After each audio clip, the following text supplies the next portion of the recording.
buenas tardes o malas, depende de cómo le haya ido hoy. Yo soy Porfirio, el Amargato.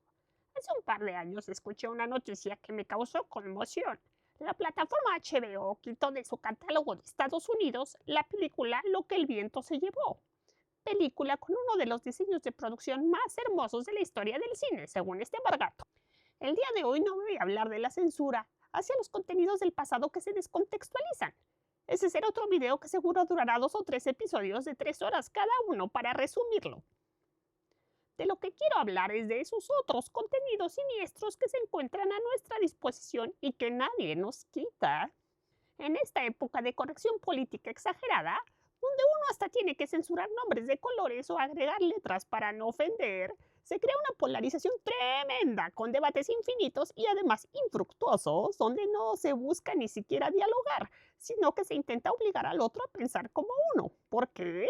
Bueno, porque nos movemos en grupos que escogemos por nuestros gustos.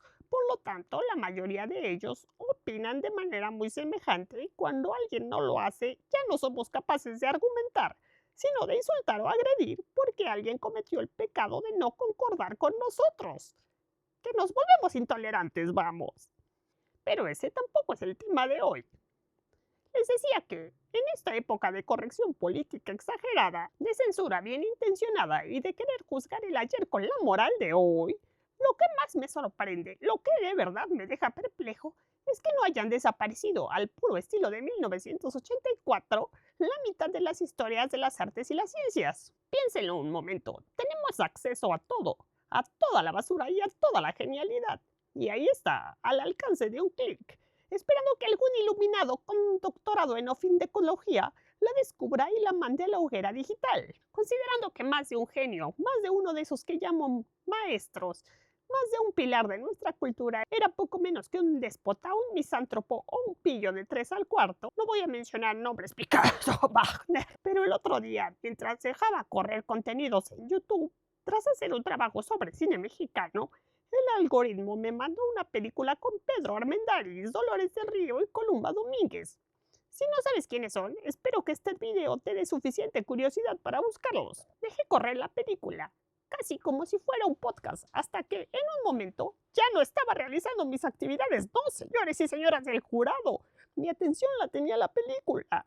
Como soy obsesivo, no tardé en buscar todo sobre la película y hasta regresé a ver los créditos. Ahí mi mente se empezó a aclarar. Dirigida por Emilio el Indio Fernández, eso explica muchas cosas. ¿Quién es? Uno de los padres del melodrama en la época de oro del cine mexicano que abarca, de acuerdo con Castro Ricalde, de por ahí de 1936 con la producción de Allá en el Rancho Grande, hasta por allá de 1956. Este hombre, el Indio Fernández, era todo un personaje, pero ese será otro video en donde ya les contaré sus reacciones frente al cine de Alejandro Jodorowsky.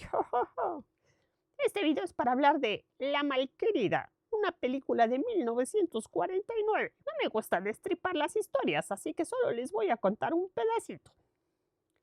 La película cuenta la historia de Esteban, Pedro Armendáriz, claro, y cómo se enamora de la hija de su esposa, mucho más joven que él. ¿Les suena de algo? ¡Exacto! No hablo de telenovelas de Televisa ni de La Rosa de Guadalupe. Hablo de Lolita, del señor Vladimir Nabokov. La verdad me sorprende que aún no haya sido censurada por los defensores de la moral y las buenas costumbres. Lo más curioso es que esta película que uno puede encontrar en YouTube es mucho más siniestra que la propia Lolita.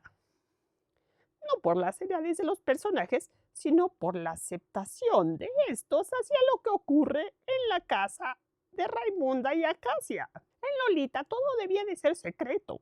Aquí parece que es una necesidad ineludible que se sepa y se concrete. Y hasta tiene una canción, porque como buena película mexicana de la época de oro, no podía faltar las canciones para acompañar la tragedia de Raimunda, Acacia y Esteban. Y ahí lo tienen. Mientras nos rasgamos las vestiduras por una película de los años 30, tenemos a un clic de distancia en un archivo digital abierto un melodrama mexicano de 1949 que no solo aborda, sino que normaliza y hasta musicaliza una pasión tan incómoda y turbia como la de Lolita.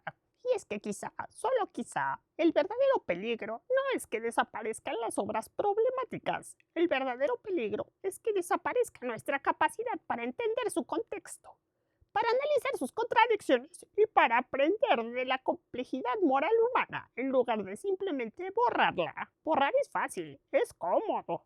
Ja, sí que lo es. Nos hace sentir puros. Pero entender es un trabajo de amargatos. Es ensuciarse las manos con el barro de la historia y darse cuenta de que la luz y la sombra siempre han bailado juntas, incluso en las obras más hermosas. Así que la próxima vez que el algoritmo les arroje una de esas reliquias siniestras, no le den skip. Quédense, obsérvenla, analícenla y pregúntense qué tanto el ignorar nos ayuda a avanzar y qué tanto solo nos vuelve más ignorantes. Yo, Porfirio el Amargato, ya tengo mi respuesta. Ustedes busquen la suya. En fin, suscríbanse para más análisis que arruinan su capacidad de disfrutar cualquier cosa. Nos estaremos viendo por aquí para hablar de cultura de masas, porque ¿existe otra?